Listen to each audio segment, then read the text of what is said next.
That's a clown question, bro. Hi, what's up on you? So I'm gonna kick some dirt. He gets on base. Just a bit outside. I'm not the type of player that's going to be Johnny Hustle. If you don't want me to watch the ball, you can go get it out of the ocean. And welcome back to the show to be named later, where we're talking baseball kind of whenever. Part 2 of episode 42. Talking Jackie Robinson episode. The Jackie Robinson episode, the Mariano Rivera episode, the Mo Vaughn episode, everyone before him. But we are talking about the 2014 Baltimore Orioles today, a powerful, powerful team. Yep. What direction were they going in prior to 2014?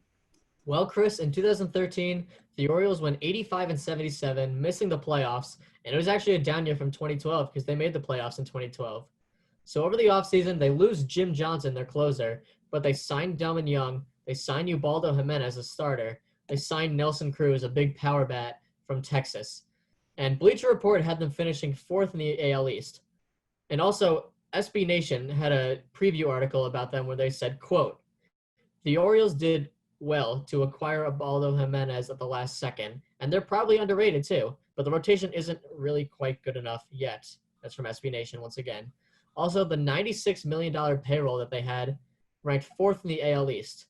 And this was a significant year for the club. You know, they had guys like Nick Markakis and even Cruz, who was only on a 1-year deal, you know, pending free agency. But just historically speaking, it was the team's 60th anniversary. So, you know, they got the patches on their jerseys. They got the emblems on their baseballs. You know, you want to look at that logo and remember a good season and not something bad. You know, as Red Sox fans, we look at the Fenway 100 sticker and think, oh, 2012, bad. Yeah. So you don't want Orioles fans doing that with the 60th anniversary. Yeah. When I see Fenway 100 years, I just think of Daisuke Matsuzaka having like a 12 ERA. Yeah. It's terrible. But the Orioles in 2014, they got off to a great note, as you're about to see on opening day 2014. Specifically Nelson Cruz. Facing those Boston Red Sox. Batting 5th in left field. Welcome to Baltimore, number 23, Nelson Cruz. 2-ball, 2-strike count, runners off first and second base, and that one lifted in the air left field, wind blowing that way, near the wall, and caught! Snow cone by Cruz, but he came up with it. Trying to judge where that wall was, he puts it away, carried by the breeze. Here's the 3-2 delivery. Cruz will take it, and he's on with a walk. And you don't get many of those from Lester, and it's a leadoff walk. Really the back end. And that one deep. Left field. Hasn't got enough. Nelson Cruz. Goodbye. Home run. Welcome to Baltimore.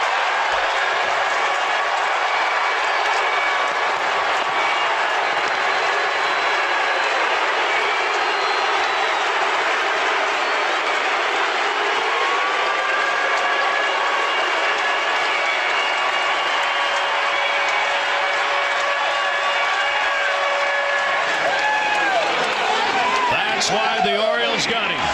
Fans on their feet. Ortiz in the air. Drives it left center field.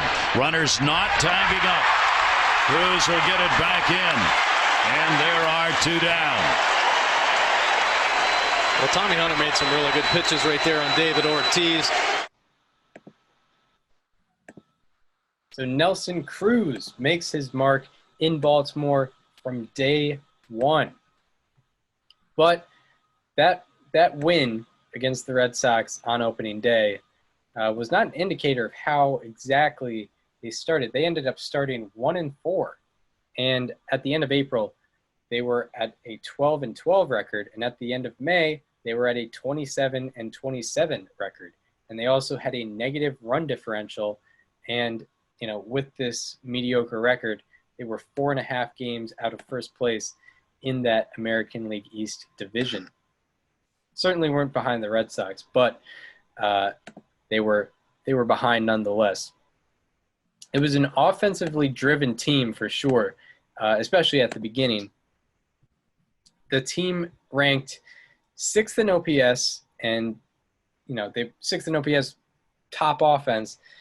And in the MLB, they ranked 25th in earned run average. So pitching definitely needed to pick it up there. But Nelson Cruz was part of that offense that was able to produce that top OPS. Nelson Cruz, at this point at the end of May, he was slashing 315, 383, 675 for a 1057 OPS. His slugging at the time, that 675 slugging, that led the league.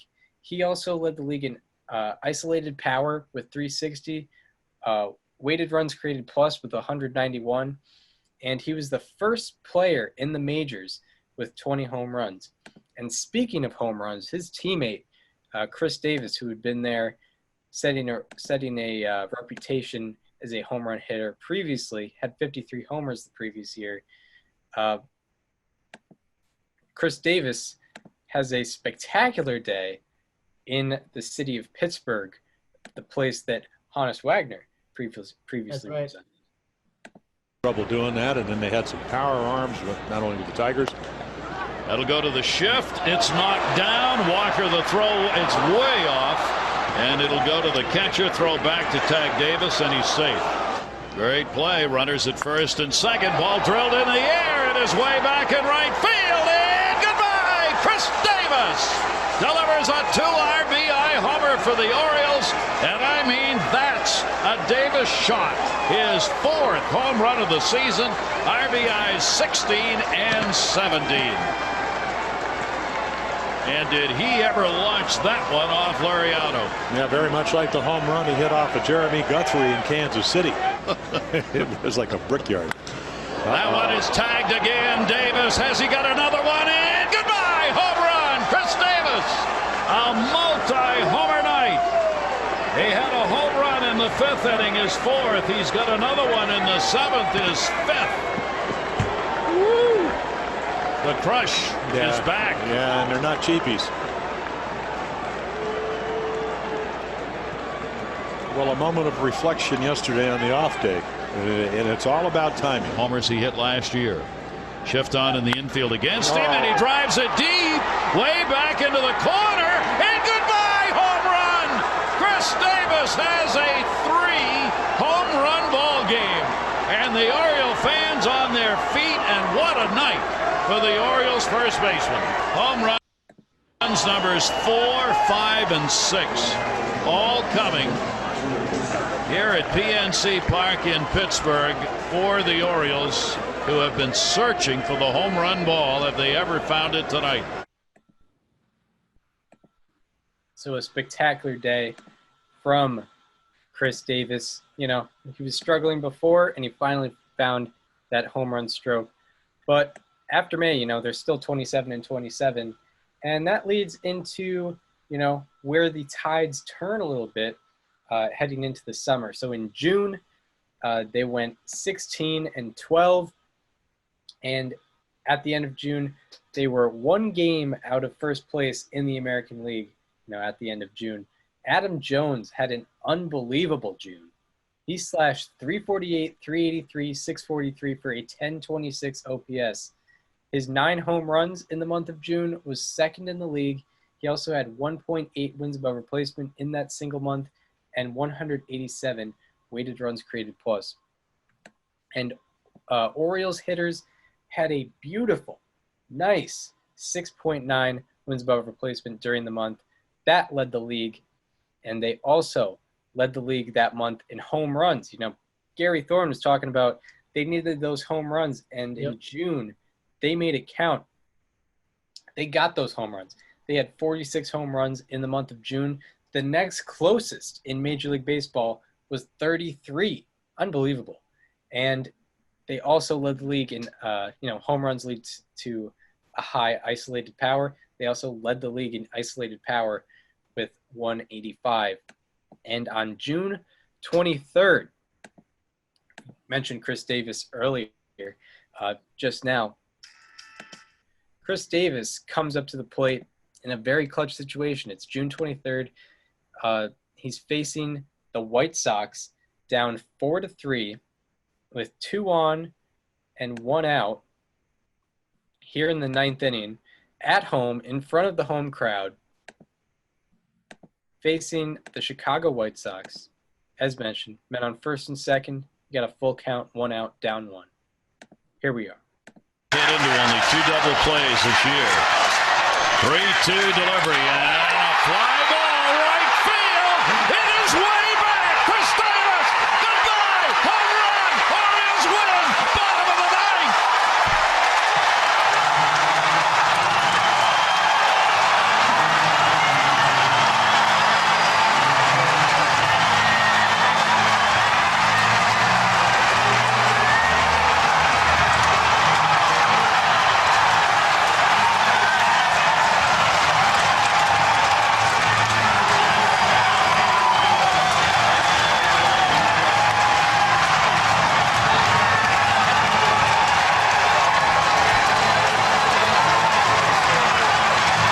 Greg Gibson.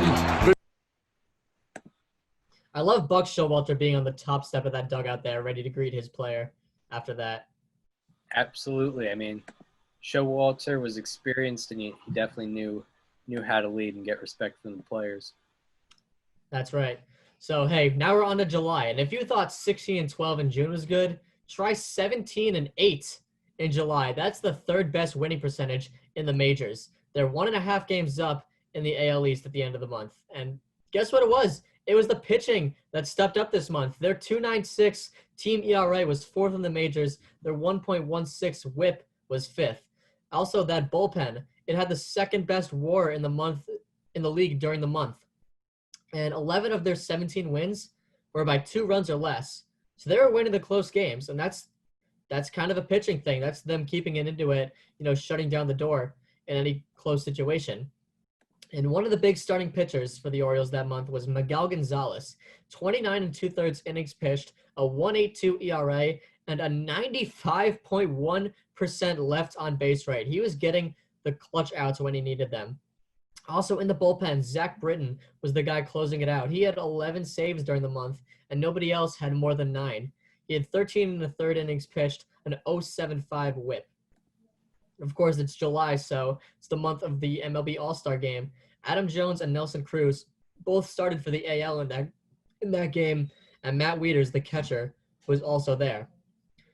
And then on trade deadline day, they bolstered their bullpen by getting Andrew Miller from the Red Sox. They traded a pitching prospect named Eduardo Rodriguez to get him, but Miller would be coming out of that Orioles bullpen, and that's not something that hitters like to see. Also, on July 29th, Manny Machado came up looking to set the tone for the month of August. In the air, left field, Manny Machado way back, and goodbye! Walk-off home run for the Orioles! Bottom of the 12th inning. Machado puts it away. Home run number 11. Orioles win 7-6.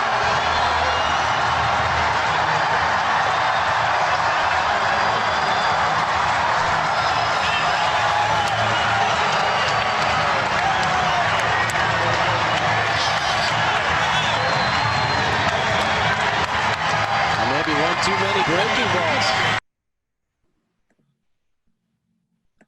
So there it is, Manny Machado with a walk-off home run against the best team in the AL at that time, the Angels. Orioles were battling the Angels for that title at that time.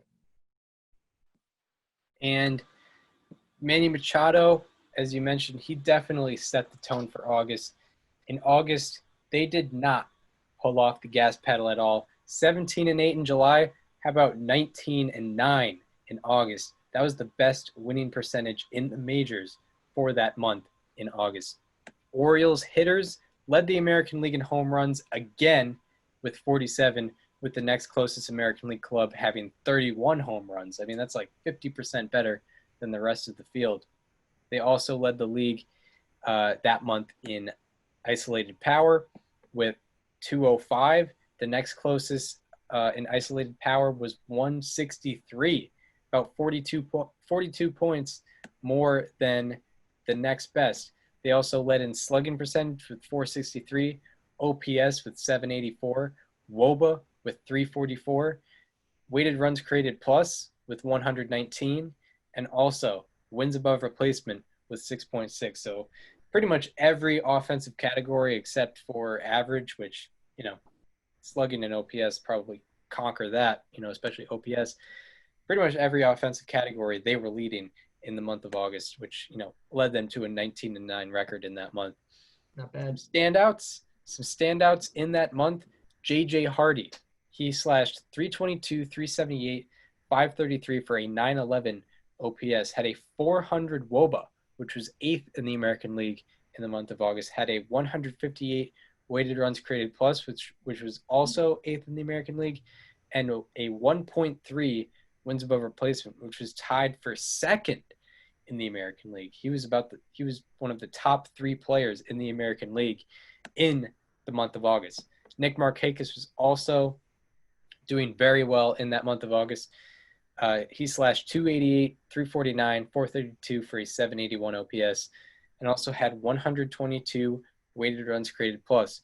And then on the pitching side of things, Chris Tillman was spectacular in the month of August. He had a 4-0 record with a 1.33 ERA. That 1.33 ERA was 2nd in Major League Baseball. That's right. So now the Orioles are on to September. They are far and away the best team in the AL East, and it is time for them to finish what they started and win this division championship for the first time since 1997. But before they do that, we need to talk about the game that they played on September 7th in Tampa because it is, without a doubt, my favorite game that they played in the regular season. So we're going to jump to the top of the 9th inning. The Orioles were losing 4-2 against the Rays, but they had the bases loaded with 1 out, and Nelson Cruz, who had already hit a 2-run homer, of course the Orioles had 2 runs, they came on a Nelson Cruz 2-run homer, he came back up in the 9th with bases loaded and 1 out, trying to save the game for the O's. Cruz at the plate. And that's a base hit the other way. Game is at least going to be tied. Flaherty will score. Paredes will score. Orioles going for the lead. Here's the relay to the plate. Not in time. Throw to third. It's a triple. He clears them. Nelson Cruz, 3 RBIs. And the Orioles have a 5-4 lead. Just to give you an idea, since 2014, Nelson Cruz has 5 triples in his career, and that was one of them when he did it most. And so, of course, that means Cruz has driven in all 5 runs for the O's. But the Rays actually tie it in the 9th. It's 5-5 going into extras. And in the 11th, Cruz comes up again, looking to give him the lead again. Wiggle out of this one. 1 down, Nelson Cruz. You do it again. Ball in the air, way back, center field, and goodbye, home run. An unbelievable day for Nelson Cruz. He now has hit 2 home runs and has 7 RBIs in this ball game. And for the 2nd time, puts the Orioles ahead 7-5. Greg Gibson, the So as Gary Thorne says, an unbelievable game for Cruz, but just how unbelievable was it? Well, listen to this. Cruz that game had 4 hits, 2 home runs, and 7 RBIs. There have been only 5 of such games in the history of the Baltimore Orioles, and Cruz's was the first since Eddie Murray did it in 1985. He also drove in all 7 runs for the Orioles on this day, and his win probability added for this single game was 1.2. To give you an idea of how good a 1.2 win probability added is for one game, it is the only single game in Orioles history where a position player has done that. And it has only happened 12 times in the history of all of baseball since 1904. So essentially, Cruz had one of the top 12 most clutch position player games ever, and he had the clutchest game in Orioles history on September 7th. Unbelievable. Unbelievable. So now on September 16th, the Orioles are playing the Blue Jays at home, looking to clinch the American League East. Ball and 2 strikes on Goins. Ground ball to first. There's Pierce. And the Orioles are champions of the AL East.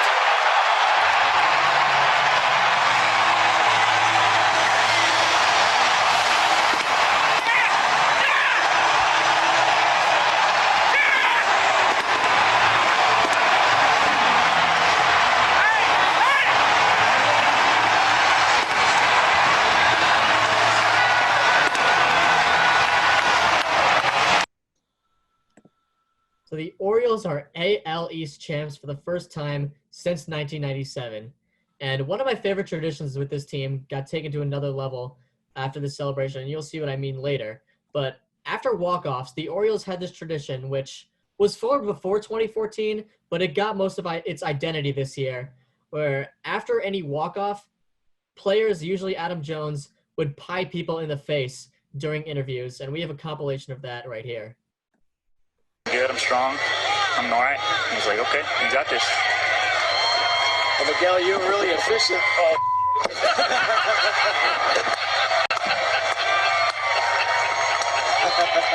Wow. Space. You think you hit it deep enough? Ain't no doubt I make the right call. Come here and play for this organization. Now, you had a very patient at-bat, and now, welcome to Baltimore, Nelson Cruz. You're tough, you know, you start really tough, you know, it's a good pitcher, you know, it's very hard, and you have a good curveball too, you know. You know, the pie just went by you. No! And then it came back.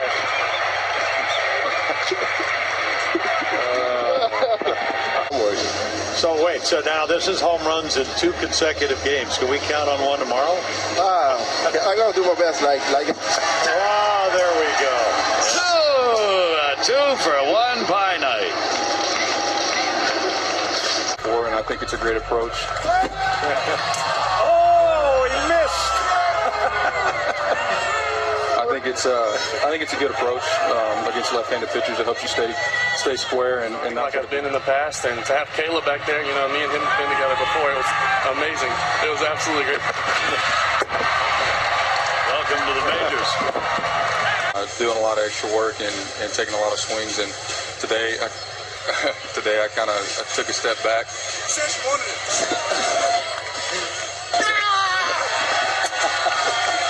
You know what? That's the best way to accept it. Now, you make that great play defensively, and you're about to get a visit from a friend. Try it, Ray. No taste. You got deep by a veteran. Now you're one of the guys, right? Now you're one of the guys. Yeah. So listen, I know the Orioles aren't the only team that does the pie in the face after these interviews, but the fact they did it in a different style every time. You never knew what was going to happen next. Adam Jones would sneak attack someone. He would put it right in someone's face and then do it. He would do it to himself when he wasn't being interviewed. He did it differently every single time, and that's why the Orioles made it more their thing than anyone else during this time. Yeah. He was a great presenter. He was a great performance artist with the pies for sure. So during the AL East title celebration, Adam Jones took this pieing to the next level.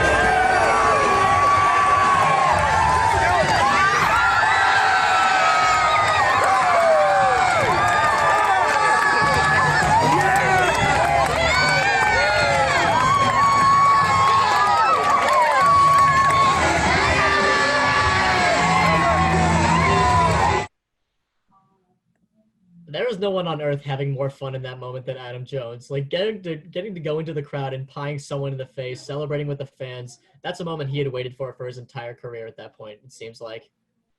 Yeah, I mean, he had been in the league since, 07, 08, and he had never had a real celebration moment. Maybe the 2012 wild card game. But even most of that was on the road, right? Yeah. But yeah, exactly. The wild card game was on the road. I don't know if they clinched the playoffs at home or not, but it couldn't have been as wild a celebration as that. Yeah, this was a divisional win. This is what you're trying to accomplish the whole year in the regular season. And he was the life of the party at Camden Yards. He was there for it. The Orioles as a team finished the season 96-66, their best season since that 97 season when they won the division title. They went 36-19 from August 1st on. That was the best record in the AL. They also had the best run differential in the majors. And like I've mentioned earlier, they led the majors in home runs with 211. So now I'm going to talk about what I call the birds of flight, my favorite performers on this team from this season. Nelson Cruz, of course, has to be the first one. He led the majors in home runs with 40. I mean, won the home run king, second Oriole in a row to do it after Chris Davis in 2013, I'm sorry. He slashes 271, 333, 525 for an 859 OPS, a 137 OPS plus, and he gets 7th in the MVP vote. Adam Jones, 281, 311, 469, 780 slash line, 4.7 FWAR, was tied for 5th among AL outfielders. He won a Gold Glove that season, and he was 14th in the MVP vote. J.J. Hardy, the shortstop, he won a Gold Glove for the 3rd consecutive year. Another guy winning a Gold Glove, Nick Markakis, the right fielder. Now back into that rotation that SB Nation said wasn't ready. Chris Tillman was leading it, 13-6 record with a 3.34 ERA, 118 ERA plus. He led the AL in games started, so he was always available. A 2.33 ERA in the second half, and that was 20th in the majors. Miguel Gonzalez, a 3.23 ERA in 159 innings pitched. He was almost qualified, but he couldn't quite get there, but that's okay. He had 122 ERA plus, an 85.5% left on base rate, which led all 102 pitchers that threw at least 150 innings that year. He also had a 2.19 ERA in the second half that was 13th in the majors. Andrew Miller, after being traded, a 15.3 strikeouts per 9. That ranked 4th in the majors. An 0.6 whip led the majors, as well as an 0.72 SI ERA. Zach Britton, the closer, had a 1.65 ERA and an 0.9 whip. Darren O'Day, the guy who throws like Chad Bradford from Moneyball, a 1.7 ERA with an 0.89 whip. Buck Showalter won Manager of the Year. And Chris, none of these guys that I've mentioned were the Baseball Reference wins above replacement leaders on this team. The guy who led it was Steve Pearce. He had a 5.8 BWAR despite only playing 102 games. And since 1982, Steve Pearce in 2014 is the only player to play 108 games or less and have a 5.8 BWAR or higher. He only played 102 games, mind you. And this was his first season playing at least 62 games, let alone 102. And by the way, he debuted 7 years ago in 2007. And injuries kept him off the field as well as sort of just being a platoon guy. So this was the first year where he really got to show who he was, and he did it very well. He slashed 293, 373, 556, 930, a 157 OPS plus. His slugging percentage ranked 6th in the majors among hitters with at least 350 plate appearances. He also had a 704 slugging percentage against lefties in 111 plate appearances, and that led the majors among all hitters with at least 100 plate appearances against lefties. Also, with runners in scoring position, he hit 319, 390, 569 for a 960 OPS. Steve Pearce was doing just about everything right in the short time that he was up for them. I mean, even still leading BWAR despite only playing 102 games. One thing I got to mention about the regular season, I forgot to mention this in July. Question for you: For all the teams we've done, have you attended one of their games during the regular season? Because I actually did for the. Yeah, I was at a 2015 Royals game, believe it or not. Yeah, I was at a 2014 Red Sox versus Orioles game where the Orioles were up 6-1. Then they blew the lead, and then they got the lead in extras. So, I was wondering because we haven't mentioned it ever, but. Interesting thing there, I guess. I was at a 2015 Royals game. It was at Fenway. The Royals won. Salvador Perez hit a 3-run homer into the Red Sox bullpen. And I mean, they won the game and I wasn't too happy back then, but obviously covering the team last week made it a lot more fun. Yeah, got to see it in person. Cool. So now the Orioles are on to game 1 of the American League Division Series, their first division series in 2 years, but their first division title, of course, in nearly 20 years. Chris Tillman is getting the start against Max Scherzer. of the Detroit Tigers. And Tillman, with a great start to the game, strikes out the side on 14 pitches. And in the bottom of the first, Nelson Cruz follows up that great first inning performance from Tillman the only way he knows how. With the Texas Rangers back in 2011. And that ball's hit deep right center field. Hunter looks up, and there she goes! Nelson Cruz puts the Orioles on the board first.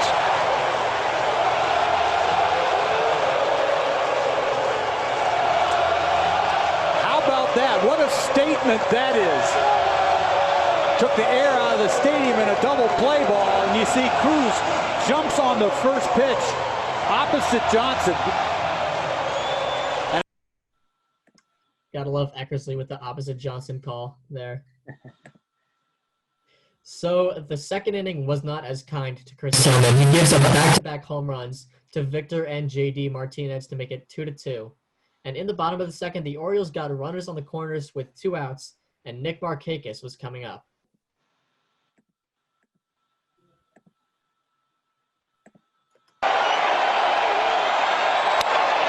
Swing and a drive into right center field. That is going to fall. A base hit. Flaherty scores. Over to third goes Scope. Another 2-out RBI. Markakis. So now it is 3-2 Baltimore. They got a lead, and it would stay that way for quite a while. And eventually, J.J. Hardy came up looking to extend the lead. Lined out in the second. Grounded out in the fourth. And Hardy hammers that one deep left center field. That is way back there. And J.J. Hardy adds one for the Orioles.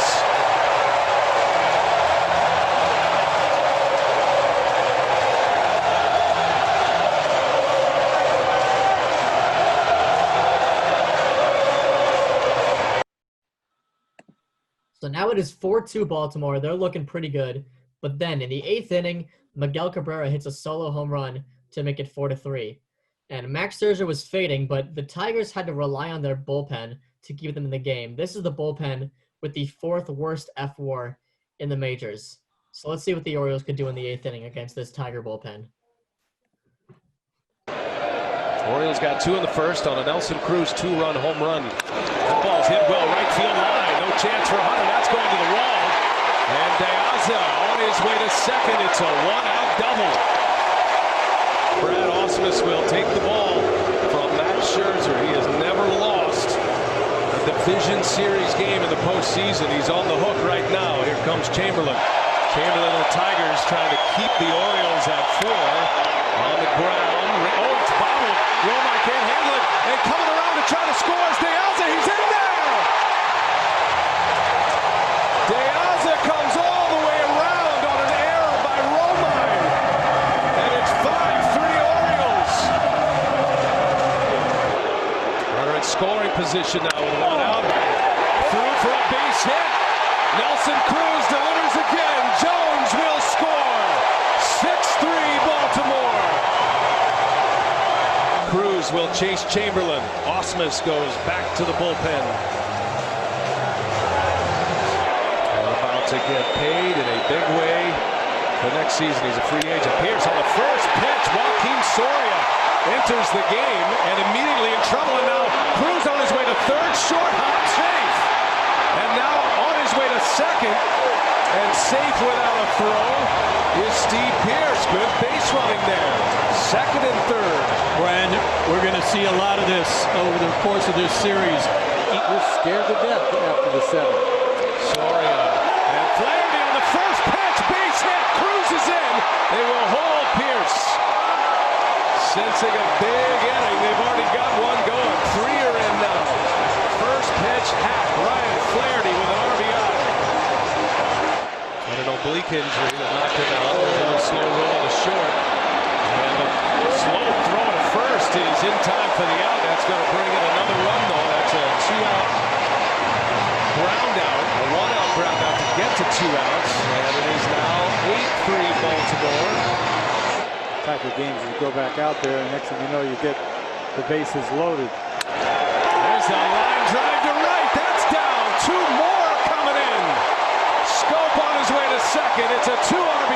double, and the O's are pouring it on here in the 8th. Going to be the 4th pitcher of the 8th inning for the Tigers. Osmus makes another change. Skips away. Scope on his way to third base. No throw, and it is all going bad for the Tigers.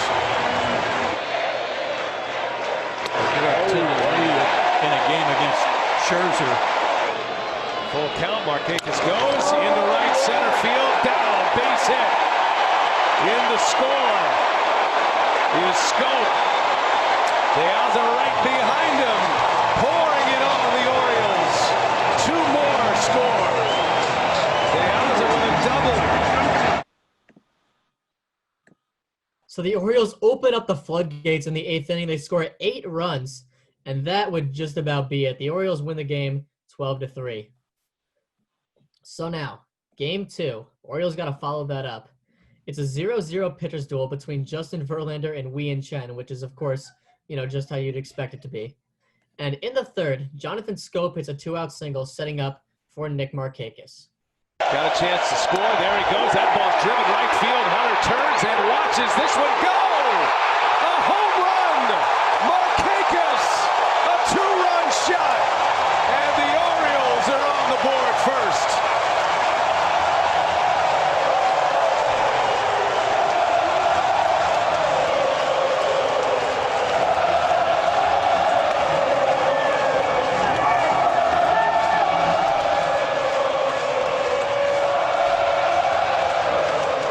Brad Osmus wants to make sure that ball cleared the fence and right field.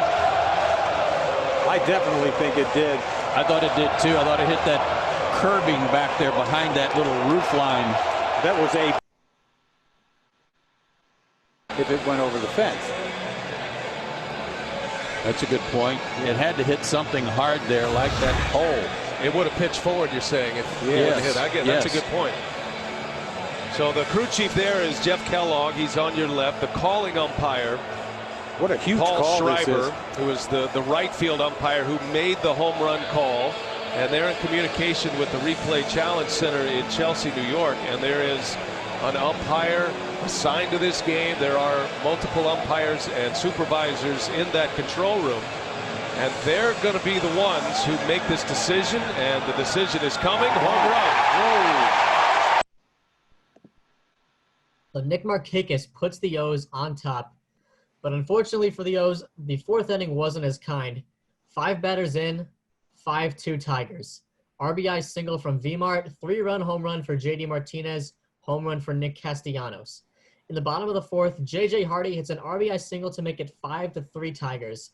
The score would remain that way until the top of the 8th, when Vmart hit an RBI double to make it 6-3. The Tigers' winning percentage sits at 95%. However, the bullpen is now in the game as Anibal Sanchez is done. It's time for the Orioles to try and get another late rally in.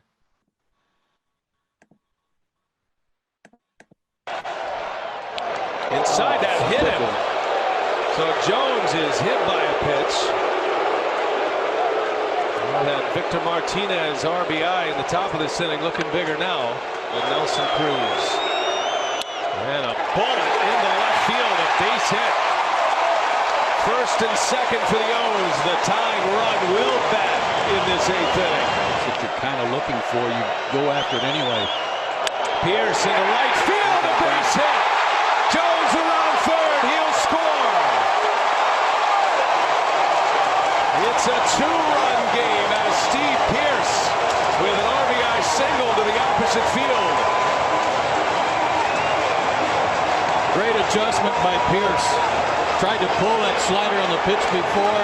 Goes the other way with this one. Now, this is a beautiful thing. It's not a new problem for the Tigers.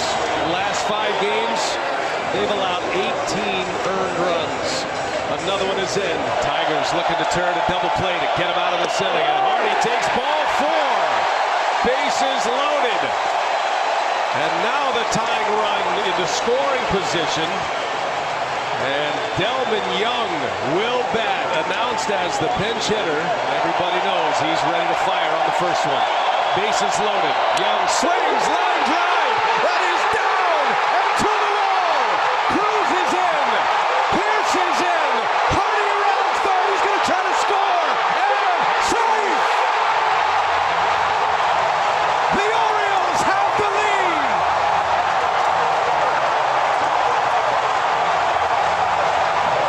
legend of Delman Young in the postseason continues. So Delman Young comes through for the O's. An offseason acquisition from the previous year pays his dues in the biggest way possible. The Orioles would go on to win that game 7-6, one game away from the ALCS. So now game 3 in Detroit. The Tigers were threatening in the third inning with a man on second with one out, and Torrey Hunter was coming up trying to get Detroit in the lead. Earlier this season here in Detroit back in April. And on the ground to short, Hardy will look back. The runner throws to second. Kelly got caught short, and he is out. Jonathan Scope put his big linebacker body right in front of the bag, and Don Kelly couldn't get there. He just laid down on him. There was no way Kelly was going to get back to the bag. I wasn't sure he caught that ball. He sort of fell on top of him and then finally recovered, but we'll see if he caught it cleanly. Well, remember, Brad Ausmus has already used his challenge. And so the umpires get together here. He's got to get back right there. He's going to be out with any kind of throw.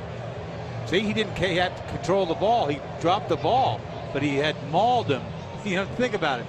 See, he doesn't catch this cleanly. He drops it, and then he catches. So a big heads-up play there by Hardy and Scope to get out of the jam. And Bud Norris got the start for the Orioles, and he was nothing short of dominant. 6 in the third innings pitched, 2 hits, 0 runs, 2 walks, and 6 strikeouts, a game score of 73.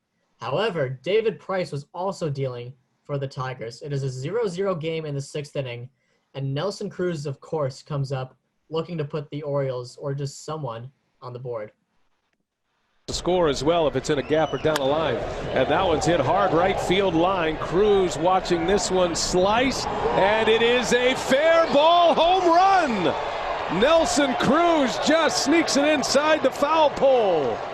A 2-run home run for Cruz, and the Orioles are on top. They strike first in the 6th inning. This looked like a harmless fly ball down the right field line. I thought it was just going to go foul. I didn't think it even had enough. You're talking about 330 down that line. He snuck it in there. Fan dropped the ball, said he wants no part of it. So Nelson Cruz has put the Orioles on top. And now in the bottom of the 9th inning, the Orioles are 3 outs away from the title, the American League Division Series title. The Tigers had men on first and second with 1 out and already a run in, and Hernan Perez came up trying to play the hero for Detroit. Game and sends the Orioles to the next round. And a ground ball to third. Flaherty, second base. Scope, the turn in time, and the Baltimore Orioles sweep the Tigers. The O's are moving on to the American League Championship Series. After back-to-back doubles to start the inning, Zach Britton locks down the Tigers, and the move by Buck Showalter pays off. That is huge, you know, for him to walk Castellano. I tell you what, that was the move of the game, because they didn't have a bench. And there it is. The Orioles are advancing to the American League Championship Series. Nelson Cruz dominated against Detroit. A slash line of 500, 500, 1,000, 1,500. 2 home runs and 5 RBI. Alejandro De Aza went 3 for 8 with a 1069 OPS. J.J. Hardy, 300, 417, 600, 1017. Orioles pitching as a whole had a 3.33 ERA, and they also hit 476 as a team with runners in scoring position. Not bad. That's almost half the time they're coming through with a man on second or third. Unbelievable. And they head to the American League Championship Series against another team who can pull it off in the clutch. We know them, the 2014 2014 Royals. I was about to say Orioles again. The 2014 Royals. So it's a matchup. The Orioles actually have home field advantage in this series again. And in game 1, they are facing off against the Royals, and the Royals take it to them early on. They get a 4-0 lead in the third. But the Orioles were able to chip away, and soon it was 5-4 Kansas City in the 6th inning. And that leads to Alejandro De Aza coming up to the plate with men on 2nd and 3rd, looking to turn the tides of this baseball game. Escobar had him out by 10 feet if his throw is true. Blooper in the infield. It's going to fall.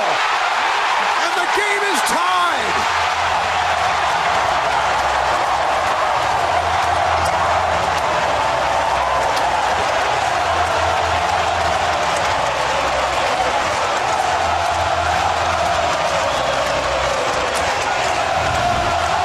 We talked about Gordon. It's not how hard you hit it. This ball's right off the fist. Escobar makes a great effort to try to catch in the air, and Scope makes a great read. Maybe a little premature, and he scores. So Alejandro De Aza gets that single, non-traditional single to drive in 1 run to make it a 5-5 game. And the game ended up going into extras with that 5-5 score. But unfortunately for the Orioles, Darren O'Day gave up home runs in the 10th inning to both Alex Gordon and Mike Moustakas. The Royals ended up winning game 1, 8-6. But, not the end of the world for the Orioles. They go into game 2, and it is tied 4-4 entering the 9th inning. Zach Britton, unfortunately, though, could not survive as Alcides Escobar and Lorenzo Cain each got RBIs in the 9th inning to make it 6-4 Royals. And the Royals ended up winning by that score. Then the series moves over to Kansas City, where in Game 3, Jeremy Guthrie and the Royals bullpen absolutely dominated as the Orioles only had 3 hits in Game 3 of the American League Championship Series. Alex Gordon actually had an RBI groundout, and Billy Butler had a sacrifice fly. The Royals win that game 3, doing some small ball. They win that game 2-1.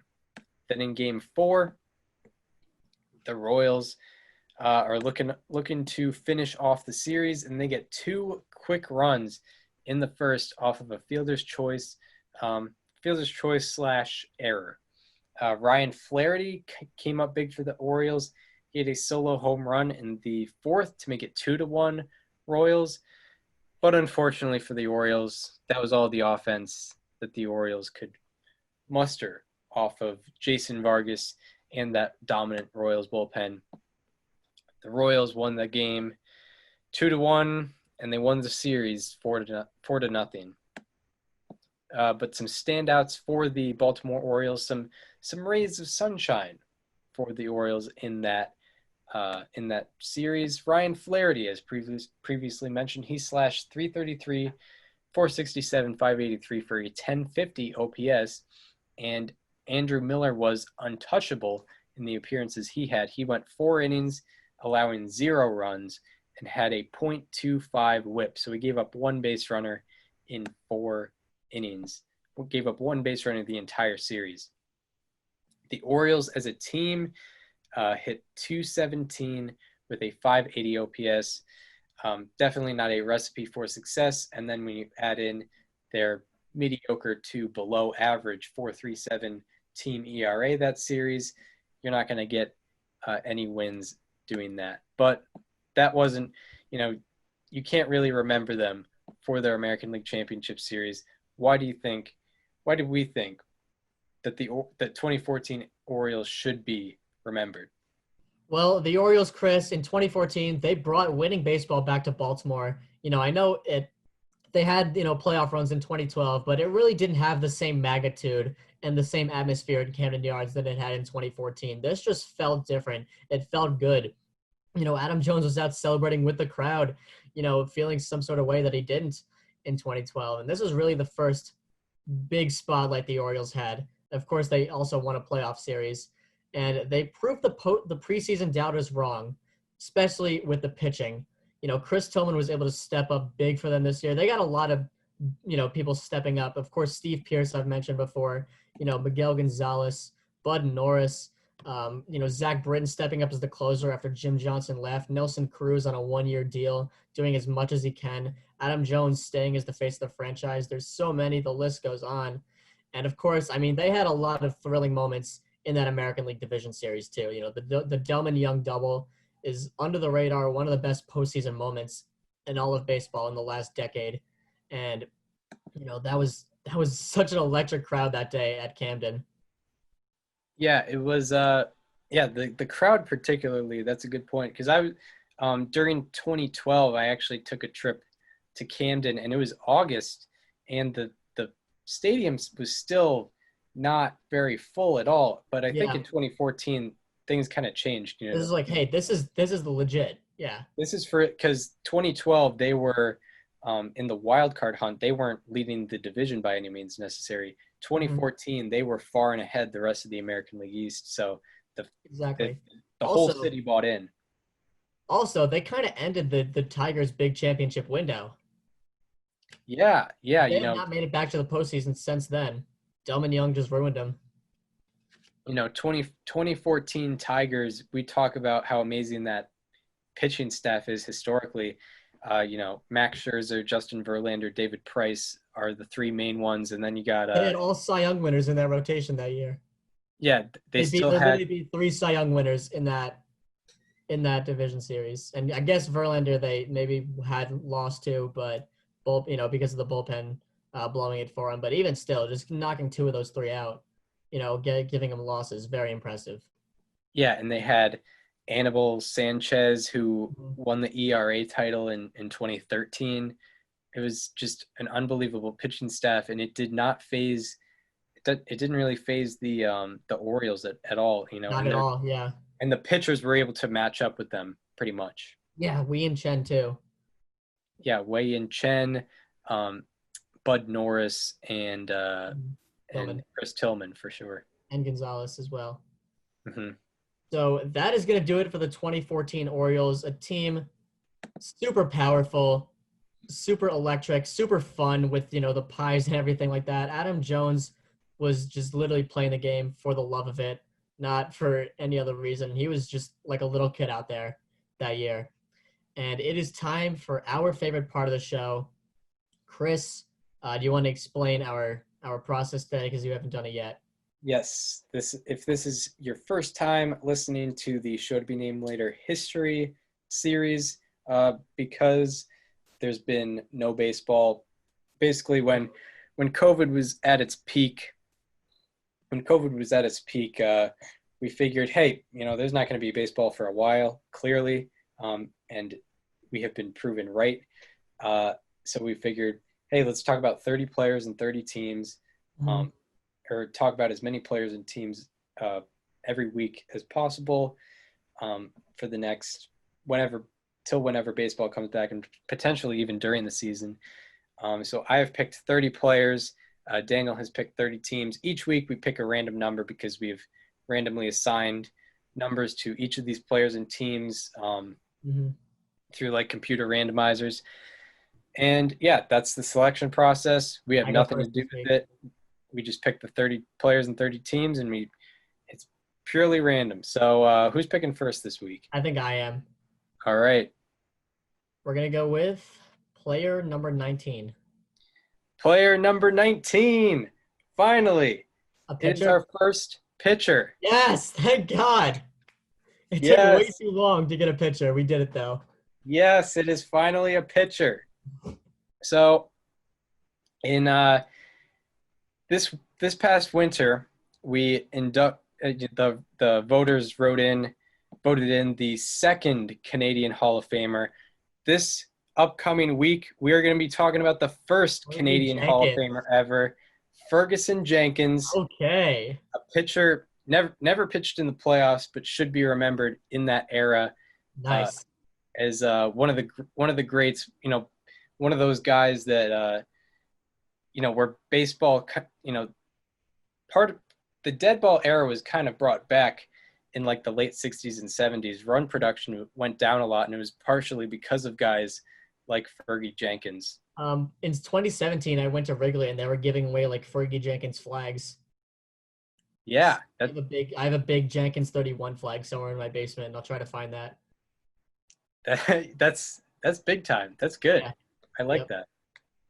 So finally, we're talking about a pitcher. Yeah, thank God. It took long enough. It took long enough. So we are going to be talking about team number. I'm going to be talking about team number 4. Team number 4 is a World Series championship team that doesn't get a lot of recognition in recent history. It is the 2008 Philadelphia Phillies. Nice. We got Chase Utley. We got Jimmy Rollins. We got Cole Hamels, I believe, was on that team. He won World Charlie Series Manuel MVP. as the manager. Ryan Howard. Shane Victorino, one of my favorites.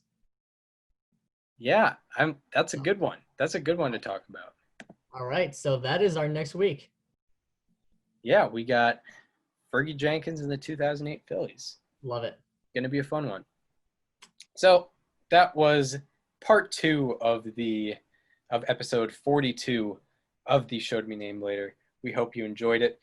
If you want to follow us on social media, follow me on Twitter at Chris_Gianta. Follow Daniel on Twitter at Daniel_Curran, and follow the show on Instagram at STBNL podcast. Gonna have a lot of good content on there, our whole library of cool videos and stuff. And if you are listening on Apple Podcasts or Spotify and you want to watch the videos with us, subscribe to the YouTube channel. It is called STBNL with Chris Gianta and Daniel Curran.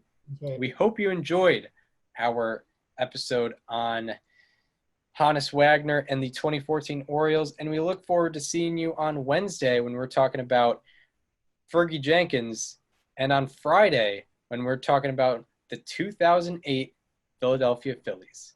See you then.